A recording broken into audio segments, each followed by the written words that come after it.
Showcasing local talent, professionals, and everyday people making Salt Lake City what it is today.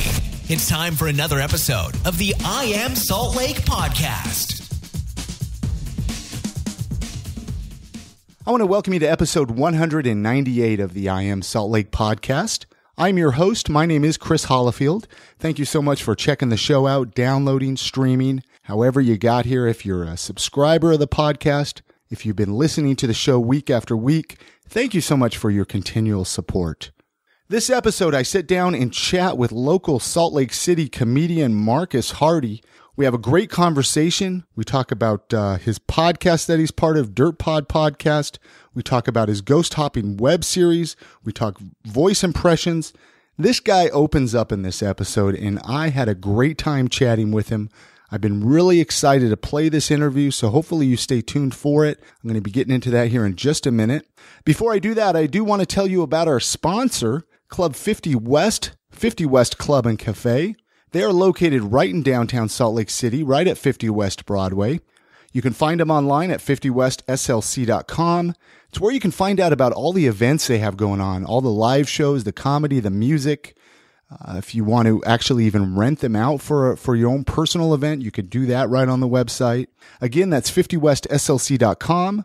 If you're in the mood for food, they do have food available Monday through Friday, 7 a.m. to 3 p.m., Saturday, 11 a.m. to 2 p.m. And when you go in there, let them know that you heard about them on I Am Salt Lake podcast. That way they know that I'm doing my job and telling everybody about them. If you've been listening to the podcast for a while, you know I've talked about Lyft in the past. Lyft is a great way to get around Utah, a great way to get us around Salt Lake City. I have a special promo code for I Am Salt Lake podcast listeners. You're going to want to take a listen to this one. So what you need to do is you need to download the Lyft app on your smartphone, enter in the promo code I Am Salt Lake, all one word, I Am Salt Lake. It's going to give you $5 off of 10 rides.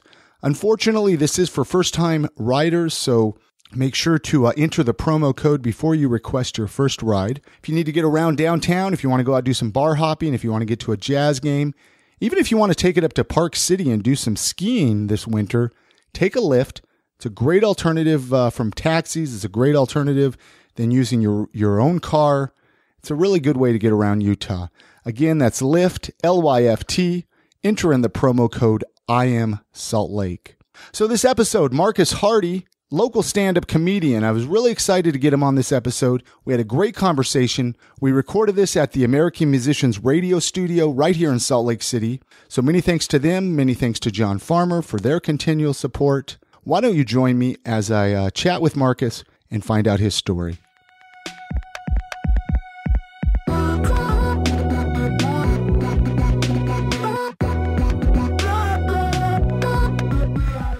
Where'd you grow up at, Marcus? Where is like home for you? West Jordan. West Jordan. Yeah, so, I grew right? up here. And my parents still live in the same house that I grew up in, and I still live in. I moved up to the other side. I'm up in Holiday now, but I mean, Utah's home. Utah is home. I've traveled everywhere, but Utah's always home. It's crazy. Did you come from a big family or little? One sister. One sister. Me and one sister. Pretty close. Yeah, close in age. Me and my sister, very close. Yeah. She's only about 15 months younger than me. We were both adopted. Okay. My parents adopted both of us from Costa Rica. So we share that. We've always shared that, kind of being these two siblings. My aunt and uncle actually adopted 5 kids from Costa Rica too. So we actually had kind of an interesting group growing up, but my parents are just these two little LDS white people. So that's how I grew up, so yeah, it's pretty crazy. So when did you move to Utah from Costa Rica then? I was maybe 6 months old. Oh, okay. So this is the only place I know. Like I never spoke Spanish, and I really never had that. Like, I know it sounds weird. Like I never thought of myself as Latin or anything like that. It was always like I just grew up here, and that's just who I was. So it was weird. Yeah. What were you like as a kid though? Like a young Marcus, like say 5 or 6 years old. I mean, or earliest memories. Were you getting in trouble a lot, or were you a good kid? I wasn't an extreme in any way, really. My earliest memories are the things that I actually still have in my life. I was always a huge movie fan, and my parents, allowed us as kids to kind of be exposed to those really great 80s films and that really great kind of 80s era. And I had all those toys. My parents were really, really, I mean, I look back now and it's funny. I talk to my friends and they come over because I have all my toys still, like all my Star Wars, all my Thundercats, all my, Universal movie monsters from 1978 series. Like I have all this stuff on shelves. I've saved it. I've always been a little OCD, so I always saved my stuff. And they say, man, I never had any of this stuff. And I realized my parents really went all out and got us the toys. And so for me, like movies and playing and doing voices and doing little stuff with my cousins, skits and stuff, that's really my earliest memories, is kind of being a little performer. So you've always been into the acting and performing and, what got you into comedy? Let's start there. At a young age, were you interested in, well, you said performing. Yeah. So when did you realize, I can make people laugh? I remember making my cousins laugh when I was a kid. And now that I think back, like doing little stuff at Christmas parties. And my parents actually have a videotape of my 8th birthday party, which was, my birthday is 4 days after Christmas. So we always had these family Christmas parties. And then at the end of the night, they'd be like, it's his birthday. Come on, everyone. And so I have this big thing with all my cousins and I'm doing bits with every toy that comes out. And I don't know.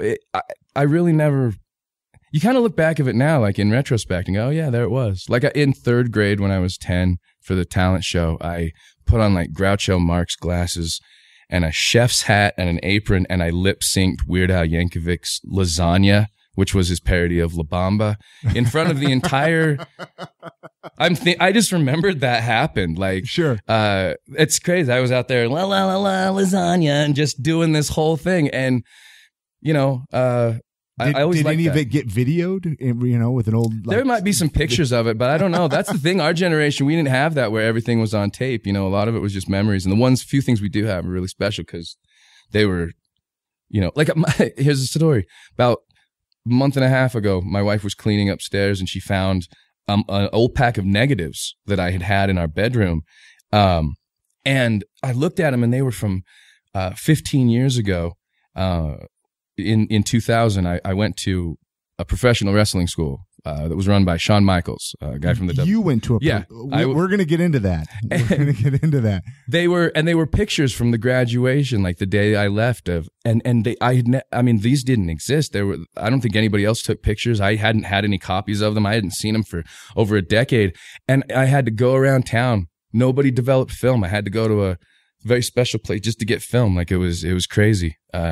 But yeah, so like those old videotapes and those old like negatives and stuff, they're special. Like when you find them, hold on to them.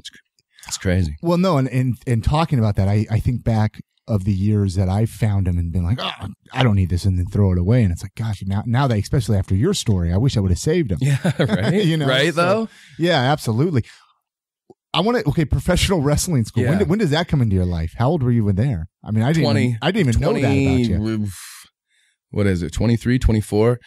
What it was. So was it before stand-up comedy then? Yeah. Okay. My life kind of, in high school, I got into drama, stuff like that. Sure. I was always doing stuff. I sang in some bands in high school, jammed with some friends. Like what kind of bands? Well, I was in high school from 92 to 95. So we were bands that played Alice in Chains and like Pearl Jam and Soundgarden covers. And 90s we did a couple parties and it's funny because we tried it for the talent show with a Pearl Jam song, and they told us we were too hard. I was like, now but it's this like is West Jordan though. This was Brighton. Okay. I went to Brighton High School, up east. Okay, and we were a little too rambunctious with a Pearl Jam song. And now they're on FM 100. So that's an interesting transition. So yeah, and then right after high school. By the way, you're about to get a first time. The way the story is flowing out. No, man, I want to hear People should understand that prior to this show, I indulged in one of my favorite pastimes, and I'm feeling very open now. So this is a very interesting first time public confession. Right after high school, a friend of mine, we were just coming up to graduation. He said, "Hey, I'm going out on this audition." And I said, "Great. What is it?" "That's awesome." And he goes, "It's for this feature films for families thing, but they're looking for people who look like Mexican or Latin. Do you want to come along?" And I was like, "Sure, whatever. Sounds fun." So I went to this audition and I did it or whatever. with this terrible Spanish accent. By the way, this was like right before Desperado came out. So nobody had an Antonio Banderas go-to for Spanish accents. So I actually went back and rented on video the Milagro Beanfield War, because that was the only thing I could find that had Mexican accents in it. So I am trying to do this terrible Mexican accent. Didn't think anything of it. I graduate from high school. Me and my buddy and my family go on vacation to Disneyland. And this is before cell phones. This was just back when you just had a phone. And if you weren't there, Pete, you didn't get calls. I get back about a week later, and we come in and the phone's ringing. I mean, so I grab the phone, and it's this lady going, "Hey, we need to get you down for your wardrobe fitting. We need to find out, your sizes." And I said, "For what?" And they said, "For the movie. You got the part." And I said, nobody's called me or anything. I didn't know about this. And they said, "You need to be down here tomorrow." So it turns out I get a part in this feature film for family. This character that is the older brother of this migrant Mexican worker family who's living in Idaho at the sugar beet farm, and we deal with racism from the stubborn locals, and we all learn a lesson. And this is the first time I've admitted this. I was in a feature film for families called Friendships Field, and it was great. I came out of high school, and I mean, it was this movie, and they paid me a bunch of money, and I just thought, well, I'm going to be an actor now. That's what I'm going to do. I moved to California. I'll just get movies. It's just that easy. I went on an audition. I got a movie. And what movie was it? It was called Friendships Field, and it was one of the feature films for families. No, I'm familiar, like On Our Own and the Buttercream Gang. Right. It came out in 1995, and it starred. So wait, we can rent it and see you in it. I've never told anybody this, but yes, you can go to Feature Films for Families and actually buy it. It's on DVD. The trailer's on there. I'm in the trailer, a young, strapping, untattooed lad of If 18. I can find this, I'm going to put this on the show notes at Field. IamSaltLake.com. It's an exclusive. Yeah. I've never admitted that, and it's really funny to me. So not even your close friends know about this? I have 2 friends that know about it, but none of them have ever seen it. Okay. Mm-mm. That's fascinating. Yeah. And so I just thought, well, I'll be an actor now. And it wasn't that easy. I went to LA for a little bit, whatever, hung out with some people, and then I kind of came home. And over the next few years, I loved acting, but I also started becoming, you get a bit older and you start getting a little more physical. I started working out or whatever. And it was like 1998, and that was about the time when WWE and WCW were as big as they'd ever been. The Monday Night Wars were going on, and it was this crazy wrestling world where, Stone Cold Steve Austin and The Rock and Goldberg and the NWO, and I got caught up in it. And I really got fascinated by the idea as a performer and as a guy who liked acting of these people who, like the comparison at the time, if Friends was on, nobody was yet running up to David Schwimmer going, "You son of a bitch, you broke Jennifer Aniston's heart." Because they understood that it was a role. It was an act. But people genuinely hated The Rock. He would get spit on in public because of something he did on a TV show. And there was something so fascinating about developing a character, a persona so deep and thorough that even though people knew that this wasn't real, they still believed that strongly in what you were doing. And I thought that was incredible. And it's funny because you look back and a guy like Dwayne Johnson is now literally the biggest star in the world. Stone Cold Steve Austin is just as relevant today. That persona they created has resonated through time. And so that fascinated me. And I thought I would love to do this. I watched it as a kid. I started watching, Hulk Hogan and Macho Man, and who didn't in the 80s. And I mean, everybody loved professional wrestling back then. But now I thought, this is really fascinating. So one day I was watching Raw, and Shawn Michaels, one of my favorite wrestlers, came out. He'd been retired for a while and was wearing a shirt that says Shawn Michaels Wrestling Academy, had a phone number on it. And I said, okay. And I called that number and I got the information. And, I sent out a package and said, please, I'd love to do this. And they accepted me. And I spent about 6 months just really training hard and went to San Antonio, Texas, moved down there, and learned how to be a professional wrestler from Shawn Michaels. So you moved to Texas for that? For that reason. Loaded up a U-Haul and then drove with my girlfriend at the time from Salt Lake to San Antonio and moved into an apartment. And it was nuts. What did she think of it? Or your family? What did anybody think of it? They were like, this guy's crazy. That's the thing is I've never been conventional. I get out of high school, I do a movie, and then I want to be a professional wrestler. And then I did all these other things, band and this other stuff until I got to comedy. And it's still not really a conventional job. But my parents have always kind of just accepted that. Sure. My parents have never pressured me into, that's good that you want to be a professional wrestler. But what about an accountant? They said follow through. And, and people did. I mean, they thought I was crazy. And to be fair, like I look back and it was like, I was like this 23-year-old kid that thought I can do this.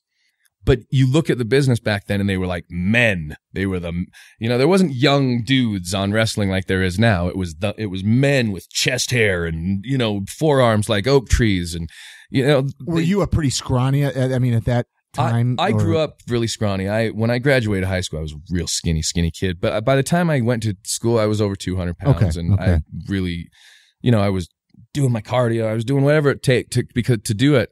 And I mean, I got there the first day and there was 32 kids in that class. And a lot of them were like what the wrestling business calls marks, which is like super fans who were only there because they wanted to meet Sean.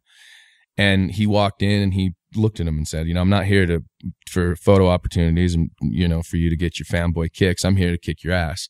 And we're not going to quit today till half of you walk out that door and don't come back. And that's exactly what happened. They beat the shit out of us. Cardio, go. Push-ups, sprints, go. Get in your hands. Wheelbarrows from one end to the back. Go. Do it again. Go. Who's going to throw up? You do squats, 50 crunches, 50 push-ups. Go. We were dripping and you just saw guys dropping off. Then the next day, I think maybe there was 14 of us left. And it was it was like we were down there for a better half a year or so. 4 months maybe was class, I believe. And then and I mean, it was brutal. By the end of it, I think 4 of us graduated from that specific class. So you graduated? Mm-hmm. Yeah, I made it to the end. And then I came back here and there was an organization here that was just starting. And so I kind of said, hey, look, I can help train these kids that want to sign up. Because professional wrestling was kind of exploding. Everybody wanted to be a professional wrestler and go to professional wrestling school. So I brought kids in and I started helping train kids with the stuff that I had learned, and we put on shows here and we did a bunch of shows around town, car shows and, different things, stuff with like K-Bear, WrestleFest out with the Queen's Right concert or something.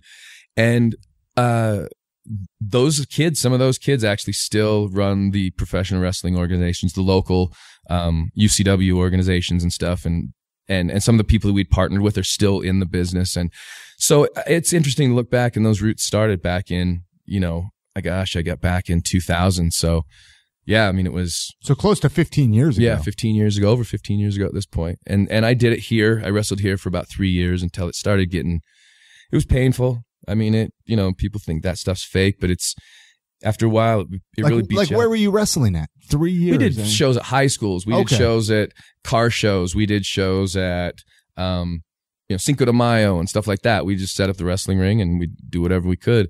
Would you smash chairs over people's heads? Yeah, I mean, there was stuff like that.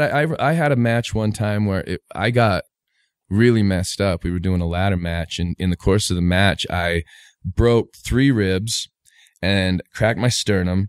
And then I got split open. And here's the thing. A lot of people, the blood is real. Technically, the way you get it isn't.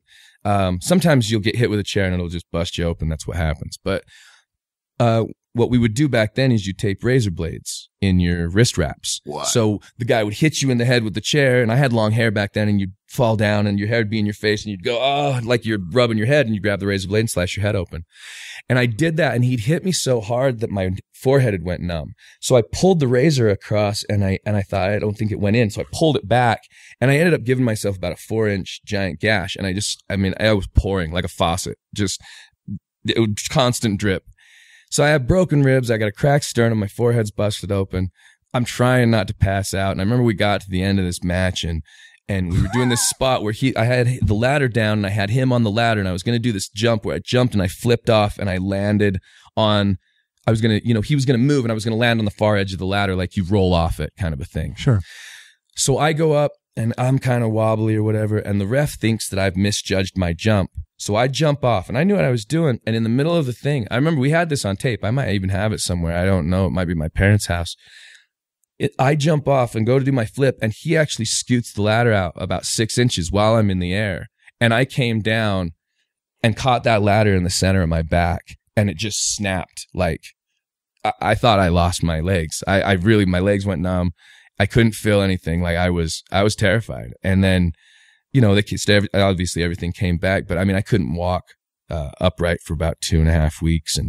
And you got to a point in your, and I say career, but I mean, it was 3 years of that for me. And by the end of it, you know, it was. Were you making money doing this? Not really. Okay. You'd do a show, you'd make $300 maybe if you were the headliner. Maybe. Sometimes you'd walk with 50. And it was more because like it was, you know, I don't even know, bravado, whatever it was. I mean, that we just had some matches where it really got hurt. And then I just got thinking, look, it's doing this for free with no insurance. You know, it's fine when I started. I healed up. I was in the ring the next day. By the time it's like 3 weeks before I can stand up straight, I don't want to do this. I don't want to be like a broken down 50-year-old man. So I stopped doing it. I think in 2003, late 2003 was the last time I got in the ring. But the funny thing is that wrap this around to about 2010, 2011, and the old organization that kind of some of the people that I trained helped found was doing their 10-year anniversary show out at the complex. It was a big show, 1,000 seats. And they asked me to come out and do a spot. I came out and I got in the ring and did this whole thing. And I had just gotten married at that point. And I brought my wife. And my wife has always been an athlete. She's 5'10", you know, always been athletic. And so one of the girls that I trained, this girl, Michelle, fantastic wrestler, says, you know, why don't we get you down to the ring one time? And to your wife. To my wife. Yeah. And just see, you know, if you like it. And my wife's like, yeah, this looks so much fun. I watch it on TV. We've been to wrestling shows. She was a big fan. We'd gone to WWE and sat right in the front. And she, you know, got her favorite wrestler had thrown her a shirt. Like she was really into it. And she thought, this is going to be really, really cool. And we took her down there and put her in a ring. Now I've trained people. I've been in a ring. I remember what it was like to try to teach a guy how to roll left arm over left leg, how to get up on the right every single time, how to hit that bump or hit the ropes and plant your feet. And it's technical stuff. Some guys took 2 weeks just to learn how to fall right. I put her in that ring and you'd ask her to do something and she'd do it. And we'd show her to do something once and she'd do it. And I'd say, okay, do it again, run the ropes. And she just took to it like a fish to water. And that was it. She was hooked. And she's been in the ring. She's been training over the last 3 years. She's in phenomenal shape. My wife is 5'10", 185 pounds, one of the strongest women I've ever met. And it's funny because right now, as we're recording this, my wife is in Denver backstage at WWE Raw. She is an extra this week. And she's doing Raw tonight, and then she's doing SmackDown tomorrow. And tomorrow morning, she has an official WWE tryout. What? In the ring with her friend. They've been working for the last 2 weeks on this incredible match. Michelle, the girl I met, one of her friends, in fact, a guy I wrestled with 13 years ago, the Navajo Warrior was his name. So we call him Nav. His name's Steve, but he's friends with her and he now has a job at WWE Creative. And he's, you know, been in charge of doing like WWE 2K15 that just came out. And so he's there too, backstage. And because of all of this stuff from years and years ago, from 15 years ago, going to this school has somehow made me these friends and led me on this path to this point where my wife has this opportunity tomorrow that just blows my mind. And so I'm actually just really, really excited. It sounds like I need to get her on the podcast and find out her story. It's been really crazy. I mean, it's been tough. She works so hard, and she had an incident where she was just at practice and was doing a move, and they were doing a thing where you were supposed to shimmy when you shook, and a guy went left when they should have went right, and they clocked heads, and he got a little tiny bump, and it split my wife's eye open from her eyebrow from kind of here to here down to the bone. She told me, when they were there, she was like, the guy who came up said, we need to close this up. And they glued it shut. Sure. And it took, she never went and had it reopened or anything. And it healed so beautifully. And you couldn't even tell now, but for 6 months, that thing was the most sensitive thing you'd ever seen. Her eye was swollen up for 3 months. It was a big injury, and she came back from that. And I'm really proud of how hard she's worked. And it's proof that, that right now, the place that she's in. I mean, it blows my mind. So I'm really excited. By tomorrow at about 2 or 3 o'clock, I'll know how her match went. So. And what was your wife's name, if you don't mind? Her name is Danielle. Okay. Her maiden name was Martino. So her wrestling name, we just kind of took elements from both of those, is Marty Daniels. Okay, I want to keep an eye out for her, man. She's amazing. She's really, really cool. So when did comedy, the stand-up comedy, how did that come into your life? I mean, obviously as a kid, you were into that, and you've always done acting, and you've always wanted to have fun and make people laugh. But did you just have like the typical go to an open mic type situation? Well, that's another story. Okay. It's funny how, I really, really think about all of these things, how kind of they just lead up to each other. They do. Man. They really do. You don't really understand that until you have the retrospective of kind of where you're at. Like I'll be 39 in December. What day's your birthday, if you don't mind me December asking? 29th. Okay, I'm December 6th. So we're December. We're right in there. And I'll be 40 next year. So I'm 1 year out from 40 kind of. And I it's this part of your life where you start realizing that nothing was random. So I get done with wrestling. Now, kind of in the middle of this story, towards the tail end of this, I was, as being a big wrestling fan and being a wrestling teacher, I would always wear the shirts, my Stone Cold 316. I meet this other dude one day in the mall. He's just working at a store, and he's a big wrestling fan. He turned out to become a friend. And he got me a job, ended up working for PC Laptops, another Utah company, for about 3.5 years. This guy, Mike, was a great, great friend of mine. We did wrestling events together. He actually got into wrestling after I got out of it. He was a manager and a personality. People might remember him from the commercials. He would come on. He'd have different kinds of hair. He was the one that wasn't Dan. And Day on the laptop. Yeah. And so, as a guy who'd kind of always done voices, he was this dude who would always kind of push me. We'd be sitting around PC Laptops for hours, and we'd do stuff like, he'd go, what if Star Wars, lines from Star Wars, but do them as like this guy. And so I'd do it, and I'd make the guys laugh, and I'd always been able to kind of do these voices, Christopher Walken, George Bush, different stuff that was around, I'd kind of always been able to do that. How did that come in? I mean, is that a whole nother story too? How does one discover, oh, fuck, I could do this Christopher Walken voice? To be honest, it's one of those things where like, you see somebody who's amazing at anything, right? Sure.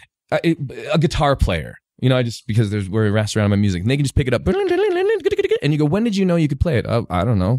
It just made sense.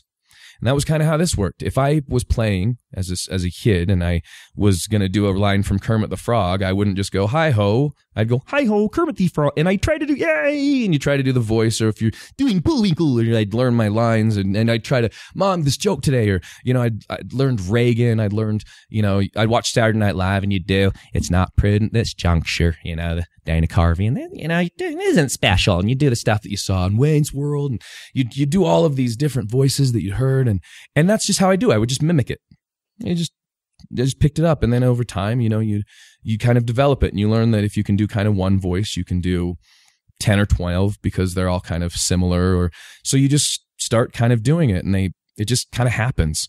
And I don't know how to explain it. I've had to teach myself how to do some voices. I just didn't know if you went to school for it, or classes or it was just one of those things where I was able to change my voice. It's just weird. It's I don't it's a know how gift. to do it. I mean, you can't. I can't think that it was, well, it's luck. No, whatever allowed me to exist gave me the ability to do that, and I'm very thankful for it. But I don't know. Just years and years and years of just doing it over and over again, and just knowing how to access it.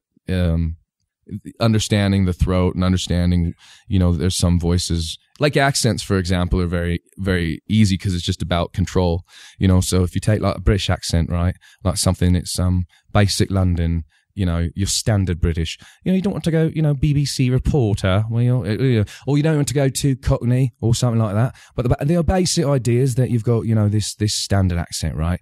Now, if you take the English accent and if you take it and you push it to the back of your throat, where you're doing the same accent, but it's back here rather than in the middle of your mouth. Then you've got your Northern England, and then you've got your Scottish, which is even deeper and down the back of your throat. You're Shrek, you're over the top, Scottish, oh boy, head move, that kind of stuff, you know. Where you're that, now if you take that same accent and you push it all the way to the front of your mouth, right, and you do it with only your lips, even though you're not doing much to change anything, it becomes Irish. Because that's where it comes from. It's not in the middle of the mouth. It's not at the back of the mouth. It's up front. So that's kind of the thing. And then if you take that same accent and you stretch out the vowels, right, and you get it right down there where you know, back into English, and then you get even lazier with it, where you kind of bring your tongue to the side, and then you push it and kind of mix it all around, and you bring your vowels around. It's the exact same accent, right, but it's Australian now, because it's deeper, and so you just got to understand inflection, and then you can just bring it right back to English if you want, or whatever you want to do. Wherever you need to leave it, that's really all you do. So it's just placement, or, you know, understanding nasal cavities or throats, whatever. So wow, yeah, that was strange. A good little tutorial. Yeah, right there. So try it at home. And you can hear it though. I mean, a lot of people, like, I'll try to mimic an accent, and people are like, why do you sound that way when you're supposed to be this way? And it's like the fact that even the way you were able to distinguish them all. Yeah, it's just, you know, and that's the other thing. I mean, there's voices that sound very similar to mine. I'll be arguing with my wife sometimes, and I'll just, or whatever, we'll just be doing it, and I'll just, you know, because my voice sounds here, if I don't have to change it much, if I start slowing down, even like this, without changing my voice, it becomes Christopher Walken. So you'll fight with her, you'll argue with somebody, and listen, come on. And I won't even know who you do it. You just slip into it, because it's similar to your own in a way where you just relax a little bit into it. You change, you know, you really turn it on if you need to, whatever you have to do. Other voices that I can't help but get into is like, because it's very similar to mine, is if I start getting analytical, and I start pausing, it's very easy to become Jeff Goldblum. You know, you're thinking, you're analyzing the world around you, the science of sound and voice. It's strange how, like dinosaurs developing, evolution. So it's just, you know, little ones that change. You could start a podcast. Today we're going to interview Christopher Walken. It could just be you and interviewing him. Hey, you know what? You know, today we're going to we're interviewing Walken. No, but and there's all of that. You know, like I can do the whole Family Guy cast because most of it's done by one dude. Sure. You know, so if you start with Peter Griffin, you know, you start in the middle and you got that voice, and that's a good one. You know, over time it's become a little funnier, you know, when you kind of, you know, stretch it out a little. But if you take that same voice and you kind of push it up in your nasal cavity, right? Well, then it's Quagmire. You know, it's just next door. It's very easy to do. So it's basically that same voice placement. It's just in a different place of your voice. Then Stewie's the same thing. You just relax it down a little bit. And although you add the accent, what you're not doing is changing anything really about where the voice is coming from, because it's all done by Seth. So, you know, it's just little tricks that you learn. Wow. Yeah. Just, it's like magic. You could be a millionaire with these voices, and you put them into your act. Yeah, I mean, obviously, which I want to get into. Sure. Which I still didn't find out your comedy, like how you got, like what introduced you to comedy. So I would do all these voices. I would do all this stuff, and it kind of led me to becoming the voice of the PC Laptops commercials. So I would do all of the fill-ins, like, you know, radio announcer voice and things like that, where I would come in and do these things, or I would do, you know, things where I'm Gilbert Godfrey. Go buy a laptop, or I'll come to your house and scream at your face. You know, and I would do all these sillies. I probably just blew out your mics. I'm sorry. No, you're fine. But, you know, these kind of things. People might remember that from about the mid-2000s. There was a lot of that. I then became the voice of the ads for a company that came and went under the same people. Mike actually ran this company too, called Bikini Cuts. Big controversial Bikini Cuts back in the day. And I did all the voice ads for Bikini Cuts. I also did some of the television ads for PC Laptops. And so that kind of got me into going into radio stations, going out and hanging out with guys like Mick and Alan, where PC Laptops went in and advertised. I would go in and I would read these ads or do these things, record there. So you were making some connections. I was making connections, right? I was understanding kind of how to do this stuff, speaking in, you know, how to write, how to create bits, how to write a very, you know, this is have to be a 10-second, this is a 30-second, understanding all of that.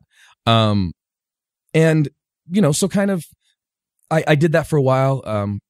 I got into, I joined a band for a while. We were a local band here, and, you know, which was? It's called Rune. RUNE. Sounds familiar. We were kind of a, you know, just a really good rock band. I enjoyed doing that band. But when we would do that, you know, in between songs, right? Like every comic or every well, comic. Every lead singer wants to be a comic. You know, they get done. How you guys doing, huh? Where's the ladies at? You know, they start doing bits. Sure. So I would kind of do little things while they would tune, you know, lead us all the way up to one of our last final gigs was a battle of the bands up in Ogden at the Ogden Amphitheater. Mick and Alan were judging. And so I started after the show was over. I went up to Mick and Alan and I said, hey, you know, if you guys ever need anybody on the radio, I do a bunch of voices, you know. I do George Bush, so if you ever want like me to call in and be the president, let me know. And they were like, oh, that's funny. What else do you do? And I showed them. And so at first I would call them. Then I started just hanging out in the radio station. And I did that for over a year and a half almost. I became one of the guys who went and set up the inflatables and did the local stuff, set up the table. And every Friday, the Wise Guys Comics, would come in and they would advertise their weekend shows. And I would, you know, play around in the studio or whatever. People would always kind of say, you know, you know, you're funny. You ever thought about doing this? And I kept saying, nah, nobody wants to see me do this. This is stupid. I'm weird. You know, nobody looks like me. I got tattoos and, you know, nobody wants to see that.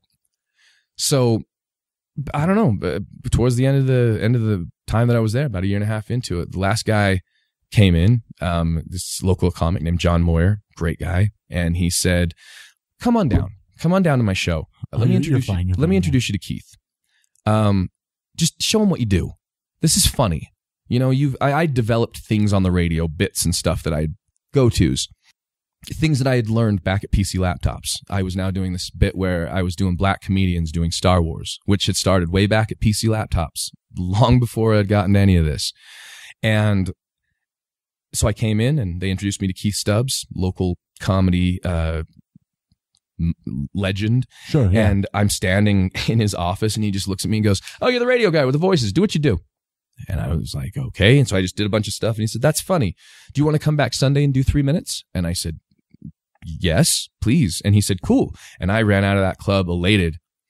And I came back on Sunday and I did my 3 minutes and people laughed at what I did. And I thought, wow, there's something to this. I'm not up here with a band. There aren't 4 other guys. I'm not arguing about a set list. I'm not worrying about what I can write. I just did what I wrote and people reacted.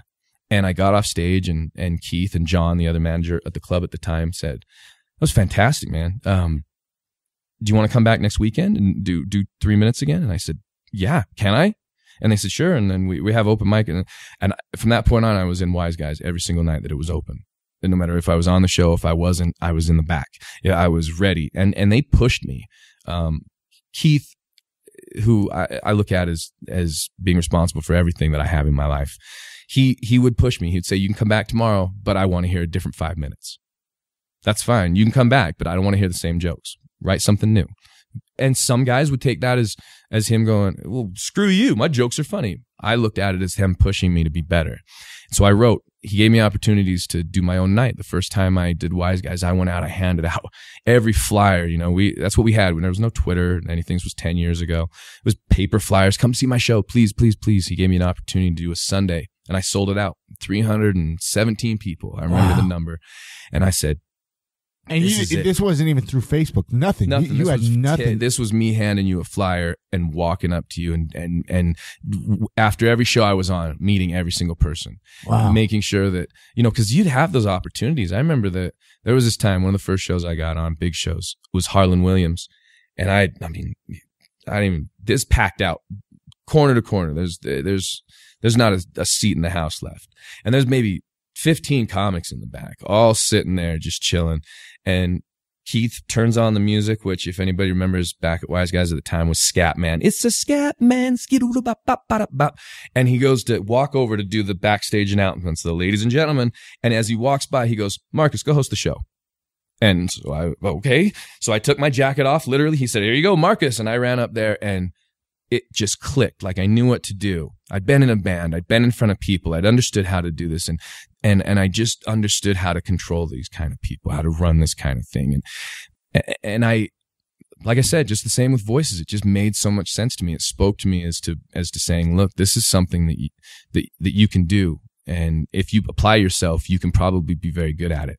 And I've been doing this job for 10 years.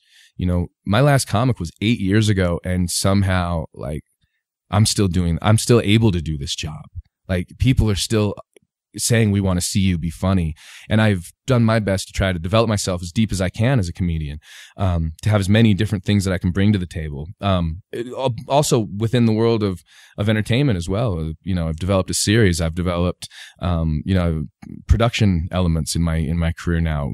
Me and Guy Seidel, another great comic, we do a music show together that's musical impressions. I mean, I have I've worked really hard to kind of diversify myself, and it's all because I met great people in a great place like Utah that has really led me locally from local wrestling organizations to local businesses to local radio stations to locally owned and ran comedy clubs to becoming something that I can do nationally. And that to me is you can't deny that kind of journey, that trail. And it's been phenomenal. Like I owe it to this state. Hey, talk about Guy, how you met Guy. I mean, was that just through Wise Guys, or did you know each other prior? Because you talk about the music show you do, but you also do a podcast with him. Yeah. So I mean, talk about the story of how you met Guy. I mean, I was on break from Last Comic. The way that it worked is we, in 2007, I won the Seattle International Comedy Competition. It's a month-long comedy competition where every single night you're performing in a different city in Washington. Sometimes you're driving 4 hours to Walla Walla, back to Seattle, then you're over in Bellingham, then you're here, then you're there. It's a crazy, crazy competition, but it's amazing, and it really was one of the most amazing parts of my life because of some of the great comics I met and how much I learned. And because of that, the guy who ran that, he had managed a girl who had been on Last Comic Standing. They had contacted him, said, do you know anybody who wants to, maybe audition for the show? He thought of me and another comic who ended up making it all the way to the end as well, Jeff Dye. And so me and Jeff both auditioned in different cities. I auditioned in Tempe. He auditioned in, I believe, LA. And it was incredible. We started this kind of incredible journey, and we got to do the show. And we auditioned in February. We filmed the semifinals in March, and we lived in the house in April. And then I was off in May, and then I went back in August when the show caught up with itself for the live finales back in Vegas. And so I'm on break, and I came back to an open mic, and I walk in, and people are like, hey man, hey, how's it going? Oh, and it's fun, and catching up with everybody, and I'm watching the new comics, and there's this guy on stage just killing, like crushing, and I'm like, who's this dude? I've never seen him before. And I don't know, Guy somebody. And he gets off stage, and I say, hey man, that was great. Well, how long you been doing this? And he goes, oh, this is my first time. What? And I said, that's exactly what I said. I said, what? And we clicked. We started talking about music. We're basically the same age. We like the same music. We like the same shit. And we just hit it off. And he started opening for me. When we caught back up with the Last Comic, like after Last Comic ended, we went on a tour. There was a few times when Guy actually went on the road with me where I would do gigs. Then we caught up with the Last Comic Standing tour, and he did, got to come on some of those dates, which was so cool that I got to bring him because, I mean, we've been friends long enough that he got to experience that too. And it's just really cool. And we've done a lot of road gigs together. And through all of it, one of the main things that has rooted us was music. I had sang in a band. He'd been a guitarist for years, and we always kind of had thought to ourselves, we should do something musical. He's an amazing guitarist. And so we thought, well, we don't want to really write silly songs or anything. And what we do is, me and him both have very eclectic tastes. So when we'd go on the road, we'd bring our stuff, and we would bond over like how good Christopher Cross is. We both loved, cheesy songs, or we had very kind of deep music knowledge where we could keep each other talking, and it was just a lot of fun. I mean, we've always been connected through that, and it's, he's one of the best friends I have in my entire life, and I'd really do anything for the guy. He's an incredible dude. But we just vibe on so many levels, and music is one of them. And that's really what the Dirtpod is he started this podcast, where he would interview people with like, scandalous jobs, like somebody who may have been a hooker, or a detective, or a bail bondsman. And then about the 5th episode in, he said, well, I kind of want to change things up. Would you mind coming on the podcast? I also have Alan from Mick and Alan. Again, yeah. It's right from my circle of life. And I've known Alan longer than that, longer than I've known Guy. I've known Alan for 12 years at this point. Mick and Alan, I've known him for a dozen years. I've got a relationship with Alan, and we've sat and talked music on the radio for hundreds of hours before. So we sat down, and over the course of this hour, we talked effortlessly for well over an hour until it was end, and people loved it. So he said, "Do you guys want to come back next week?"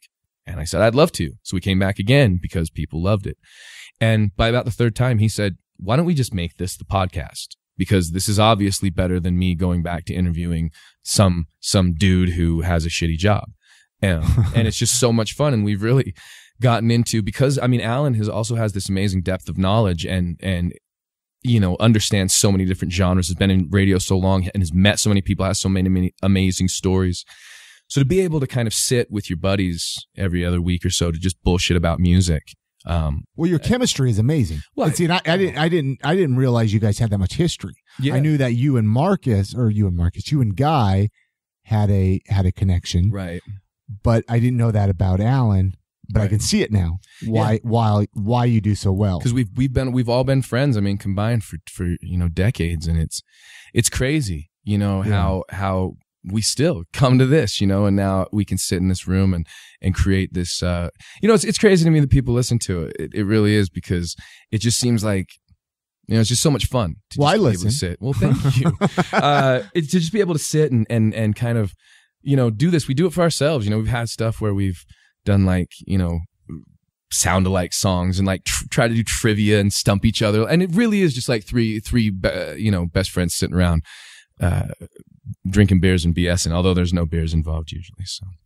But yeah, so that's how that went. And so me and Guy have been friends, and we've worked together, and we've just kind of, pushed each other. This music show that we do, the funny thing about it is I had first got the idea to do kind of a musical impression show, and I did a version of it with tracks, produced tracks where songs would lead into other songs, because I didn't know how else to do it. It was 70 artists, and I didn't know how to do this. Some were piano, some were this. I couldn't get a full band to do it.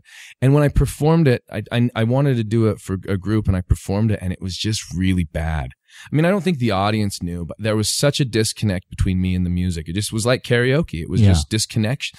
And that's really what comedy needs. It needs connection. I need to be connected. And there wasn't that. And so I kind of thought, okay, what would I need to do? How do I redo this? And Guy, unbelievable. I mean, again, Guy learned this entire show. He sat down and learned how to play 80 different artists. He learned these mashups, these medleys. He'd be like, this is in D. If we go from here to here, we can actually do this. And I'd go, yes. And I understood. See, I don't play music. But so you don't play any musical instruments. You just sing. I just sing. And because, kind of the impressions, I understand melody and harmony. I understand voice. I understand how to be on pitch. I understand what I need to do with my voice.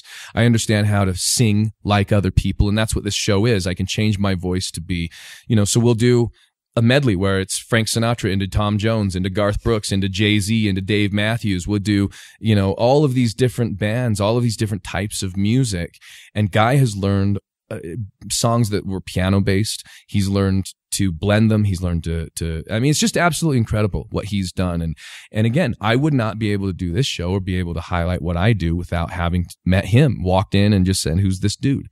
And so to his credit, he's an unbelievable musician, and this show wouldn't exist without him. It would just be me up there a cappella going, and then this guy sings, and it wouldn't exist. So it's a really cool show. And so that's kind of what my comedy is now. I do some voice stuff within my stand-up act, but I really like the idea of presenting things in a way that nobody has before. And that's what we do. No, there's not a single, I can say this, and I don't want this to sound braggadocious. It shouldn't, but there's not a single person out there that can do the show we do. It's very unique. It's very unique. It's a musician and an impressionist who are best friends and understand this. It's like Penn and Teller or the Smothers Brothers, the back and forth that we have. And that only exists because I'm so comfortable with Guy and we've been friends for so long. But you still do a solo show. Yeah, the way that our show typically goes is that, we have a host, great local comic that we bring along named Eric Ripley. He does a little time, and then Guy will go up and do a little bit of stand-up. And then I do maybe 45 minutes or an hour, depending on if we're doing one show a night or two. And then I'll bring Guy back up and we'll do either another 45 minutes to an hour of music, depending on if we have one show a night or two. And so, yeah, it's kind of a variety show where you get to see all these different sides of the personalities involved. Yeah. And we find that it works better when you do the comedy first because it allows people to understand who you are, what your personality is. They relate to you as human beings before they relate to you as performers. So do you still get out and travel much, tour much as a comic, or is it usually for other things? Like you mentioned, you just got back from Maine. I don't know if that was anything interesting. Yeah, it was actually. And that's another direction. I got hired to go out and spend the week of Halloween, doing colleges. Colleges hired me to do comedy shows and ghost hunts with the students. So I would do a comedy show, and then as soon as the show was over, I took the students on a ghost hunt somewhere on campus. In Maine. In Maine. And now, what? Do you have any connections to Maine? Or what? Just schools in Maine started hiring me, and what happens is that if I get a gig, like if my agent, being from Utah, my agent never wants me to fly to Maine overnight. That's a bummer. To just get on a plane, fly to Maine, do a show, get back on a plane and fly home. That's a lot. So she'll go, okay, I got you in Maine. Let's see if we can't add 2 or 3 other dates so that you don't have to just fly in and fly out. So she'll go, we have one school. Okay, there's a school that's, 50 miles away, and they'll do the second night for a deal. And then if we had a third school, they might get even more of a deal because they're grouping all together. So that's kind of how that works. So I'll get a few dates in a row. So it wasn't like I have any connections with Maine. It was just that a school in Maine was interested, and she was able to add some others. And so, yeah, I just got back. And that's what a lot of my other stuff is college stuff. Okay. It's a really good market. College kids are really good audiences. They don't, they show up and they're ready to have some fun. They're ready to relax. And I've had a good time doing colleges. And so, yeah, it's a blast. I had a good time. Let's talk about, the ghost hunting. Mm-hmm. I actually completely forgot about that until you mentioned that. Yeah. You got so many things that you got your hands in. Yeah. Ghost, what is the name of it? Ghost Hopping. Ghost Hopping. Is the name of my series. So, yeah, like a television series you created, or what? It's a web series. Web series. I'd love to make it a network series. So if you're listening, yeah, there's a sizzle reel. There's an industry standard sizzle reel on youtube.com/ghost hopping. No, but what it is I had always kind of been curious about the paranormal, the unexplained. Well, who isn't, right? Right. It's fascinating. Even if you're a skeptic, it's interesting. You'll talk about it. Like, there's nobody who's like, just screw UFOs, man. No, they're just like, well, it's so they'll watch it. Yeah. They'll watch it. Even if you're a skeptic, you might watch Ghost Adventures or something because it's interesting. And I did. And so one time, me and Guy, again, it's so funny how this shit all works. Me and Guy did a road trip to Boise to do a weekend at a place called Liquid Laughs. We got there, and on the first day, we decided to go up to the old Boise Penitentiary that you can go up to. It's this big, giant, old, scary-ass prison from, and at the time, I wasn't like, super into ghosts. Because most of the stuff that I'd seen at that point was kind of, you'd see that one, world's scariest ghosts caught on tape, and and it was just kind of sensational or silly or what have you. So I go up there, and as we're leaving, I turned to one of the girls and I said, so is this place haunted? And the girl said, well, Ghost Adventures came here, they think it is. And I said, really?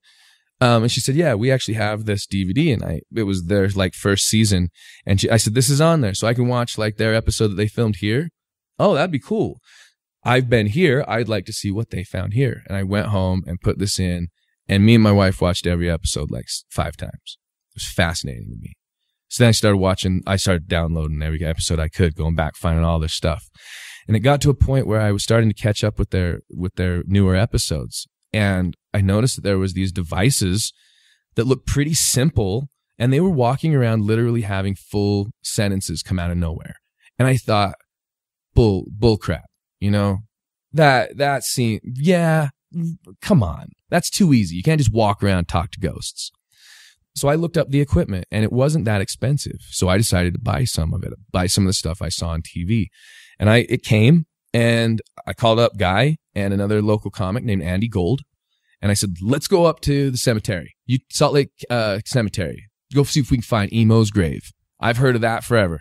I've been in Utah. I'm tied to Utah. I remember hearing about Emo's grave when I was in And what is Emo's grave? Emo's grave is an urban legend that exists at the Salt Lake City Cemetery. It's this gravestone that's got this black gate, supposedly where this devil worshiper was. The real story is it was a guy who was kind of screwed over by his friends.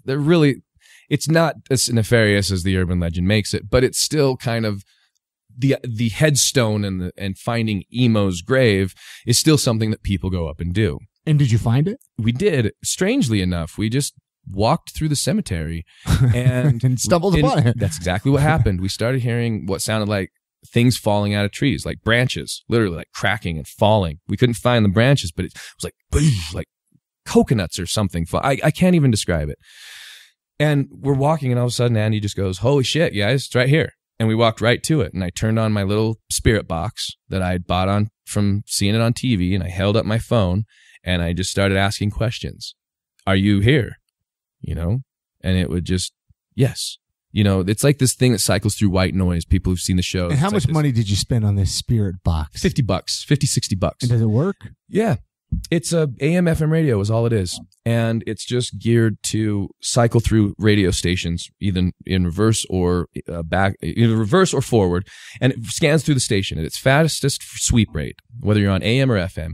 It hits every stop on the dial for a quarter of a second. So if you start at like 100.1, 100.3, 100.5, all the way up, and it would go each one of those for a quarter of a second. So the idea would be 4 turns of the dial, 1, 2, 2, 2, every second. That it would create this long kind of stream of white noise. It sounds like this, like just white noise cycling through. The idea is that you wouldn't get full sentences because you'd be somewhere on the dial somewhere else. You wouldn't be getting the same voice because you were somewhere else in a different frequency. Yeah. And I went through and I stood there filming this little thing saying, yes, no, answering me. Do you like us here? Yes. Do you want us to leave? No. Instantly talking to me. And I couldn't shake it. Wow. I watched the video and I edited it. I put it up on my own YouTube channel and I watched it. I just said, where's this talking to me from? What is this? Not being very religious or believing in, having really a belief system, I didn't understand what this was. And I wanted to be around it. So I would go on ghost hunts. Me and Guy and Andy went down to Price, where Guy was from, and did a ghost hunt down there in Helper, which was, really fun. And, I would do this with these guys. And then, I thought to myself, this would make an interesting series. Like a show that follows a comedian around, and then wherever I go, I find a place to ghost hunt. It's kind of like David Tell's Insomniac meets Ghost Adventures. So I thought, well, I'll do this, but how do you make a TV show? So I got some friends together. We found a graphic designer named David, who's a very, very talented man, who created titles and, subtitles, and he was that kind of guy. I found a guy named Ben, who I'm still, he's one of my best friends now. I just randomly met this guy. He was at an open mic at Wise Guys, and I started talking. He understood cameras. He understood audio. I said, okay, well, let's rent some cameras. Let's get some, and we sat down and planned this out. And I had a weekend at Wise Guys up in Ogden, and we took the cameras and we filmed the show. And then we filmed, we're just walking down 25th Street, walking into buildings saying, is your building haunted? And that we put together an episode. It took us about 6 months of working day in, day out in my living room to create this series. And people reacted to it. There was something about it that clicked with people. And since then, we've made 4 full episodes, a bunch of featurettes. We've investigated places like Gettysburg, Eastern State Penitentiary, because my job takes me all over. So I'm in places where I do get to go. I'll have a week in Pennsylvania. So on my day off, we drove to Gettysburg and filmed probably our best episode that we've ever released. And that's kind of what started it too, is that like I would go to all these places. Every college I went to would tell me they have a story. I did a college up in Alaska where they were like, oh, this guy, he hung himself or he died. No, yeah, he died in a motorcycle accident. Now he's in our auditorium. And I went in there and validated it. He literally said the words I asked him to say. It's to a point where like the people there were blown away by it. And I think what it came down to was because of what I do for a living and what I've done for 15 years. And when you say do for a living, you talk about comedy. But really what it is comedy. It's connection. That's all it is. It's being able to connect with people to a point where they're comfortable enough to trust you. In wrestling, it's taking the audience on a ride where they believe that you're a superhero. In your band, it's kind of letting people get caught up in what you're doing as a musician. And in comedy, it's being able to sit down and saying, listen, I'm going to just talk for the next hour, and you're going to listen, and you're going to laugh when I tell you to laugh. You're going to have an emotional response to what I'm saying when I tell you to do that. And connecting and trusting. I can't see those people. As a comedian, my job is to stand on the stage in the dark, blinded by lights, in a dark, dark room, not being able to look into the eyes of anybody I'm talking to other than maybe a few people in the front row. But yet I have to know that I'm connected to all of them, that I feel all of them, that I understand. I mean, I've had some amazing opportunities here, not just working at Wise Guys. Last year, I was able to open for Dave Chappelle up at a Bravanel. And I mean, there's 2,500. I don't know what it seats. It felt like that many. It might be less. I don't know. But it was sold out. And I felt the dude in the back row. I felt him laugh. Yeah. And that, you feel that. And that's what they do. That's what we do. Great comics, they connect. That's why we still remember them, because there's a connection. That's why great movies are great movies. It's not because they're great. It's because we connected, because there was an emotional realness to them. You could tell that the people involved gave a shit. You could tell that there was care and time, and that they understood the importance of what it meant to get their job right. So how do you, sorry to interrupt you, how do you do that? Somebody like myself, even, right. I want to connect with people. Yeah.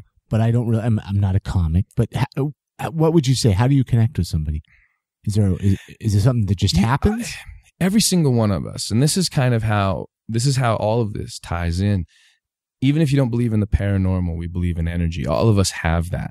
We give off certain vibes. There's a reason we're friends with certain people. The reason we connect with that one special someone. Why that person? There's 6 billion people. Why that person? Why do I have that connection with my wife, who I met through Guy, by the way? I went and he invited me to go do a show in his hometown. I go down there. She worked at the radio station we did morning radio for. I said, you should come to the show, that you should bring her to the show. I saw her picture. I met her at the show. Wait, so your wife's from Helper too? From Price, yeah. Oh, from Price? I met her, and within, 6 months we were together. I mean, so it's weird how all of that's tied, but that thing where we all believe in that connection that we have. Yeah. When I met her, I knew it. I was like, I'm in trouble. This is it. I don't know why. That's it. I felt that. When I got on that stage for the first time, I felt that. When I stepped in a wrestling ring or I helped train kids, I felt that. And so I think connecting is really trusting our instincts and understanding that it's about being vulnerable. It's about opening yourself up and saying, this crowd I could stand up. I'm up here for an hour, no matter what. I don't get to bail out at 5 minutes. My job states that I do this for the next hour. And if the first 10 minutes are bull, if the first 10 minutes fall flat, if the first 10 minutes don't work, the last 50 are a long 50. You have to learn to adapt, learn to read them, learn to understand why it's not going right, learn to bring them, learn to feel them. Okay, all right, this side of the room isn't laughing. Why? Is it too light? Are they off? Am I not facing them enough? Is there somebody talking? What's happening? And adjusting on the fly. Just understanding. A great musician, he understands. A great actor, they make adjustments. That's why they have people named directors who see what needs to be done, and in the moment, they change it. Try it like this. And then that guy says, okay, I will, and he does that. As a comic, it's the same thing. You might say a joke one way. It didn't work. Why didn't it work? Because you didn't hit the punch on this. Put this here and put that there. Do that backwards.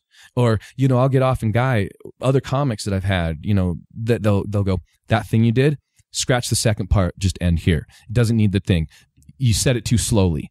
Go into it quick. There's a rhythm to all of that. No matter what it is we do, there's a rhythm to our lives and our jobs and our connections with the people that we meet and come into contact with.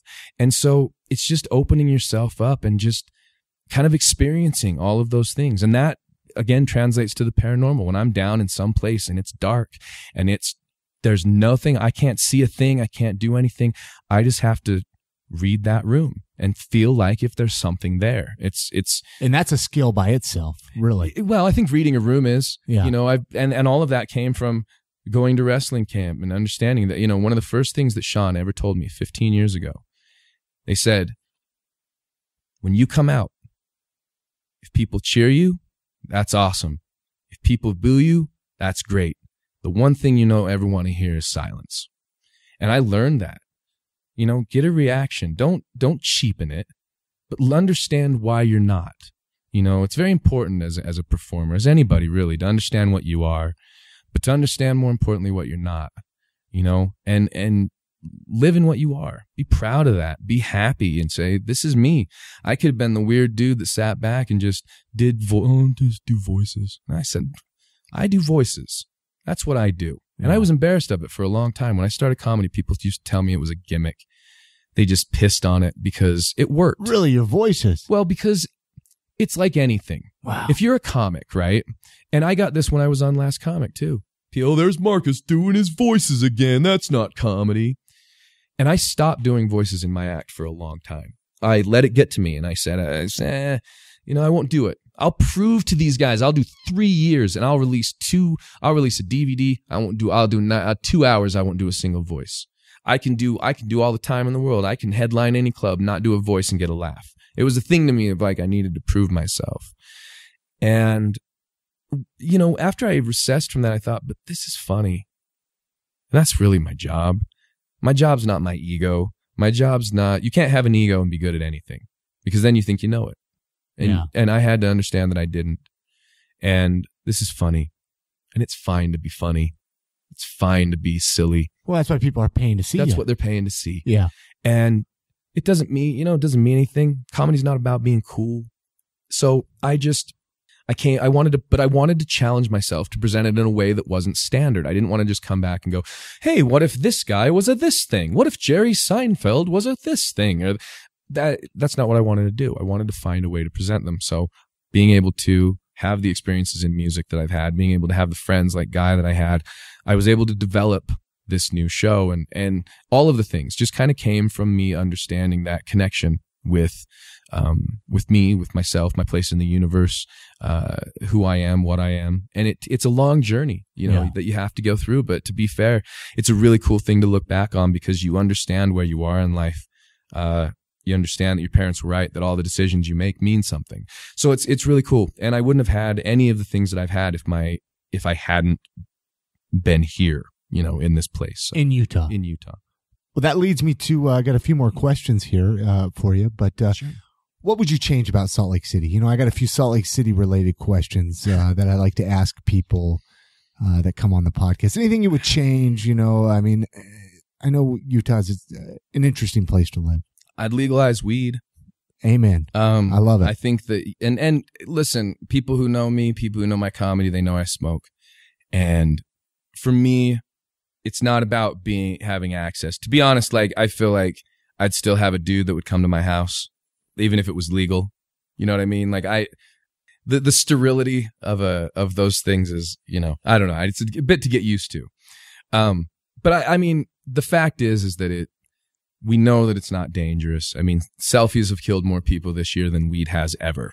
So I like that. I don't, but the mere fact that people need it, the medicine, the proof that we have, and we're seeing little children that can't get through a day of their life without having 40 seizures, and you give them some cannabis oil and they can walk and have a childhood. People who have cerebral palsy who can smoke and carry on normal conversations and get done with the suffering they have. People who are taking pain medications and ruining their lives when they could smoke and feel better and not have those side effects. The overdose rates, the domestic violence rates. We've proven with the stuff that's gone on in Colorado, the stuff that will go on in Oregon, how much money can be made and given back. I would love to see schools be able to put more money back into education and teach kids the stuff I had. Let kids at a young age learn music and learn acting and have those things that get cut because we don't have the funding. I think that it is a shame that any politician couldn't see the opportunity that's staring them in the face to create a better community. We have one of the biggest cancer institutes in North America, and the mere fact that they can't just have pounds of weed up there trying to get cancer patients to feel better is ridiculous to me. The fact that people can go one state over and go buy joint and they'd rather ski in Breckenridge, or they'd rather ski in Vail, or they'd rather ski somewhere in Colorado, and the money that hardworking Utahns and local businesses in Park City and Brighton and Little Cottonwood, Big Cottonwood, all those beautiful mountains that we have, that the other places don't have, this beautiful nature that God's given us, the universe has given us, whatever has given us. That, to me, is another shame that any of those people would suffer, that any of those people's jobs would be in jeopardy because somebody would rather go somewhere else to have their vacation. It's safer than beer. It's safer than cigarettes. It's ridiculous to me that it's illegal. And so, no, I'm not just saying that because I want to smoke weed. I'm saying that because people need help. People in the communities need money. Oh, and I agree 100% with you. I mean, absolutely. And I'm so glad that you said that on here. I don't know if anybody's ever talked about it to that depth on the show, but we're seeing change. Again, look at Colorado, look at Oregon. I mean, even the fact that medical marijuana is being talked about here in Utah. Yeah. So, I mean, I'm assuming you made it to Colorado, right? I've been to it. What was it like the first time? To be honest with you, I've never been to a dispensary in Colorado. I was overwhelmed. Yeah, that's what I've heard. I was overwhelmed because, I call it my, whatever. You're usually not presented with 60 options. Yeah, and that you're like, okay, this is safe, this is legal. And what do I do? And they come up to you and they're like, how much of the sativa? How much of the, and would you like the indica? Would you like the mellow? Would you like the no? Would you like to talk? I'm like, which one gets you the stonedest? That's kind of what I asked. I was like, I want that. Whatever works best. And I got some, I went in and I bought nugs and I bought a pre-rolled fat joint and I bought cookies. And I was just walking like in a world of pure imagination, just walking around. Everything's edible. It was beautiful. And but it was a lot, but I like the idea. If I had a local dispensary, the idea of like one day I can just go spend literally $25 and go get a day's worth of this kind. And then maybe the next time I just go and get a day's worth of this kind and try different things. But I never want it to get to a point where you're just at the Walmart, like, yeah, give me the large weed. I feel like that would take a little bit of the special out of it. But yeah, I really feel like Utah is missing out on a big opportunity, and we're going to be surrounded by states. They just put it up in Nevada. We saw that during the Democratic, the debate, which is crazy because have you ever seen that sign and it says marijuana will get you life in Vegas, right? It was one of those things. I remember it from Fear and Loathing, like that great big sign. They said no weed. And now they're thinking about it. We're going to be surrounded on all sides by states that have done this, that are going to be making money hand over fist and improving their communities, improving that's the thing. It's like people say that it'll never happen because of the Mormons. Like gay marriage, they'll oppose it. And I said, okay, that's fine. But the fact is weed isn't a moral issue for these people. Yeah. Weed isn't one of these things where they're going to be like, because alcohol already exists. Alcohol, tobacco, if they don't drink it, they don't buy it. Somebody's calling, if anybody's listening. The prescription pill overdoses are out of control. And your kid getting into your weed stash and smoking one of your joints is a far less thing than your kid getting into your bottle of OxyContin that you got legally through your drug pusher. Let's face it. That's what the big medical companies are. They're constantly telling you every single day, ask your doctor about Latuda, ask your doctor about this. You go ask your doctor about medications for you. Yeah. You go self-medicate yourself through a guy that will write you for you to go spend money, an inordinate amount of money, $300 for a few pills. They're price gouging. If my dealer did that, every single person knows they'd find a new dealer. You can't get a guy who's like, oh, it's $400. No, it's not. Well, it is today because, big pharmacy. No, it's ridiculous. You're already getting screwed. You're already going to a drug dealer. You already have things in your house that are more dangerous to your child, whether that be the fact that you gave him a smartphone at 12 and that mother can Google anything he wants to. Anything at all. The internet is more dangerous to your child than marijuana. Your pills are more dangerous to your child than marijuana. Your ignorance is more dangerous to your child than marijuana. So I don't believe it's a moral issue, especially when you realize what you can improve. if you want to go and tell yourself and sit on your high horse and say, my child will never use a brand new computer bought by marijuana, that's drug money, that's all right. But look how much money New York, Colorado, Oregon, these states that are surrounding you are putting back into their educational systems. And I don't think any of those kids are getting a less education because marijuana paid for their iPad. Absolutely. Absolutely. So it's not a moral issue unless you're on the wrong side. It is a moral issue if you want to continue to allow your community to suffer only because a huge money-making opportunity that's staring in your face offends you as somebody who wouldn't smoke it even if it was there, which is, again, what you do with beer and everything else that you already don't do. The Coke, I mean, people who are religious, they think Dr. Pepper is just as damaging as a beer. I can't have caffeine or alcohol or these things. Those are against the word of wisdom. Okay, well, if you're a good Mormon, I have a Dr. Pepper once in a while. Well, that's what it says. They're all the same. So, I mean, why aren't you picketing the Dr. Pepper guy? There's a Mountain Dew. They got vending machines. Let's face it. Sugar is more dangerous for your child. The things that you're allowing your child to eat, the things that you're giving, the McDonald's you feed your child, all of the fast foods, you're killing your child. Why do we have children with diabetes, type 2 diabetes, that they're identifying now? That's insane to me. But yet, again, you're not going against these people. You're not opposing the fact that McDonald's exists, feeding your kids fake food. What I'm saying is that get outraged about the right thing.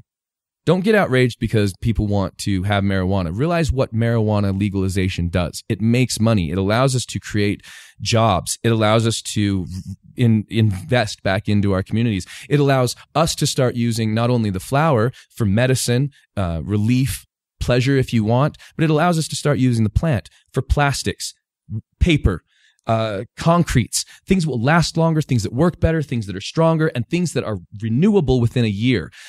The root system of a marijuana plant replenishes soil. Why wouldn't you want to plant it in places where they can't grow food and over the next course of a few years have a soil that is healthy again, that can actually regenerate food? Something where you're not cutting down a tree that needs to grow for 40 years. You're cutting down a crop that you can then replenish in completion inside a year. And you're not having the damage to the environment. It's outrageous to me that there's any reason. And the only reason that there is because people own timber, people own paper, people are going to lose billions. The medical industry does not want you to be able to self-medicate. It's ridiculous to me. We are cowering to people who are saying they're trying to protect us from marijuana, but what they're trying to protect us from is success and being able to have a better answer, not spend as much money and not be price gouged, and not take dangerous pills that we get addicted to where we need them. This is about making people better, giving people opportunities, and creating a better community for all of us. And that's, I mean, I know I sound like oh man, I want to give up and give you a standing ovation. But I sound like a hippie, right? I sound no. But what I'm saying is, if you really listen, I don't even think it's a hippie thing anymore, though. Right, you know what I mean? Like, sure, you smoke pot, but that's why you think that way. No, I don't. I think that way because that's what we need as a people. We absolutely do. Absolutely do. Favorite local eating spots here to wrap this podcast up. You know what? Before we go all night. I'm gonna. Some people might go highbrow. Some people might go, they might say, I go to Lakai. I'm a blue iguana. I'm a red plate. I'm this guy. Beto's. Hey, I love it. Beto's. What do you get from Beto's? Oh, what don't I get? The machaca, the breakfast, the shredded beef tacos are incredible. The cheese quesadilla, the best in the valley. Now, Beto's or Alberto's, well, but really, do you kind of lump it all into the whole thing? Beto's and Alberto's and Rancheritos all kind of are the same. I just didn't know if you preferred one over another. I'm a Rancheritos is really good too. Rancheritos is kind of, there's one by my house, and that's my go-to. Beto's, Rancheritos, Alberto, that family of stuff. Yeah, but it's really the best food that you can the breakfast burritos, man. Right? And I'm a late night guy. I mean, I get done with a show or I get done with a ghost hunt at 3 or 4 in the morning or something. Beto's is always there for you. They're always there for you. It's like a warm hug. I love it. What do you want written on your tombstone? He did. I like it. How can people find you, Marcus, here? Before websites, plug, I've got Facebook or what? It's all the same. Comedian Marcus, one word, on Twitter, at Comedian Marcus, on Facebook, facebook.com, Comedian Marcus. My YouTube is Comedian Marcus, although I really don't contribute to that channel. The ghost hopping channel is where most of the new stuff is. It's youtube.com/ghost hopping. There's 4 episodes. There's some ghost featurettes. There's a sizzle reel for both the show and the music show I do with Guy, the musical impression show. There's like a 7-8 minute sizzle reel for that. And there's 5 or 6 comedy clips on there as well that we filmed earlier this year from a performance I did at Wise Guys. So there's comedy, there's scary, there's all sorts of stuff on there. So if you want video stuff, it's youtube.com/ghosthopping. And I'll try to, I'll get those links at IamSaltLake.com. If people can't, just go there, and then that way you can connect with Marcus. Dude, I've had a hell of a time chatting with him. Yeah, man, I didn't realize. I was like looking at it. I'm like, I went off. No. I loved it. I loved every second of it. I loved just your opening up and sharing your story. I learned so many fascinating things about you. And it's been great. Like you said, with connecting with Guy. I've had Guy on the podcast a few times. Great. I've developed my own little friendship with him. Yeah, you talked about Andy Gold, right? Keith Stubbs. I've had them all on the podcast. And so to kind of get this all connected to show this small lake city. Yeah. How we're all just making the city a badass place to live. Yeah. And doing things here. Yeah. That we are able to take and relate to a national audience. Absolutely. I really felt to myself that I was only funny in Utah. Nah, man. I didn't know that. Am I funny? Am I funny in Seattle? If I go on TV, am I funny on TV? If I go to another state, am I funny there? And I've learned that people are people, and connection is connection, and funny is funny, and life is life. And so don't think about where you are. Don't think about, I'm just from Utah. My wife's just from a small town called Price. And tonight she's sitting backstage at Raw because of something that happened in Utah. I got home last night from Maine connecting with a group of kids that I never would have been able to connect with. We had an awesome experience. We got this amazing ghost evidence that they are all now, even these kids that were skeptics, saw and believe. And that's something they'll take with them forever, all because of something I did in Utah. The connections I made in Utah, in my community. Look around you and don't think that what you're doing is limiting you. Look around you and realize that's what makes you who you are. Be the best of that. And I'm telling you, you can take that and relate to it on a national, on a universal level. So this is a hell of a place to be from, man. It's a hell of a place to be from. And you've got me amped up here, man. Well, it's not, you know what it is? It's not, I get really bummed out when I hear people talk about like, it's just Utah, man. Nothing ever comes to Utah. Or there's a bit of embarrassment, It is. It's like, you know what though? It shouldn't be. Salt Lake City, we're on the map. We're on the map. We're a progressive state. No matter what you think, we've done a lot for people's rights. We've done a lot for acceptance. We have some really great communities here. Great music community, great art community, great comedy community, great gay community. We have a really, really cool place here. There's opportunities literally everywhere you look. I'm proof of that.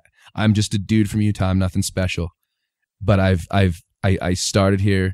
I stayed here, and I owe it to here. So yeah, there's nothing wrong with Salt Lake. Be proud of it. Wear it well. Awesome. We'll end it there, Marcus. Thank you so much. All right. Many thanks goes out to Marcus Hardy for coming on this episode. What a great conversation that was. I had a really good time chatting with him. The links for all the ways to connect with him, you can find him at iamsaltlake.com/198. That's for episode 198. Connect with him. Let him know what you thought of the show. I'd also love to know what you thought of this episode. You can leave a comment on our Facebook page.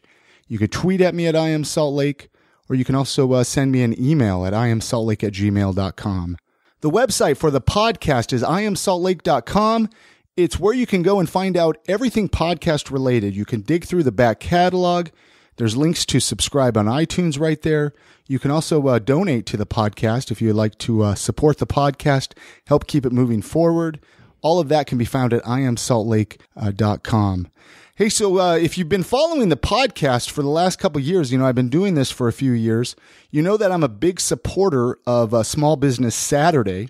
Small Business Saturday falls on the Saturday after Thanksgiving, which is a way to support local businesses, local mom and pop businesses here in Salt Lake City. I can't urge you enough to get out and shop small this year and buy all your gifts here local.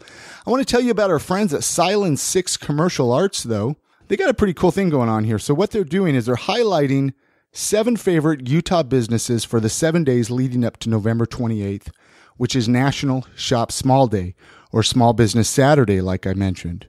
It happens on the Saturday after Thanksgiving, the day after Black Friday, which is usually the 4th Saturday of November. Silent 6 is going to be using their Facebook, Instagram, and Twitter to celebrate and spread the word about these wonderful local businesses that are not only contributing to our local economy, but also their products will make a lasting impression on your gift giving or your holiday event. So here is the impact of small business. There are 23 million small businesses in the country. Small businesses have increased by 49% since 1982. 54% of U.S. sales happen at small businesses. Small businesses have created 8 million jobs since 1990. Franchised small businesses employ roughly 8 million people and make up 40% of all American retail jobs. So what you need to do is follow Silent 6, that's SILEN, the number 6, Sunday, November 22nd through Saturday, November 28th on their Facebook page, Instagram, or Twitter, or follow the hashtag The Sensational Silent 6 and hashtag Shop Small.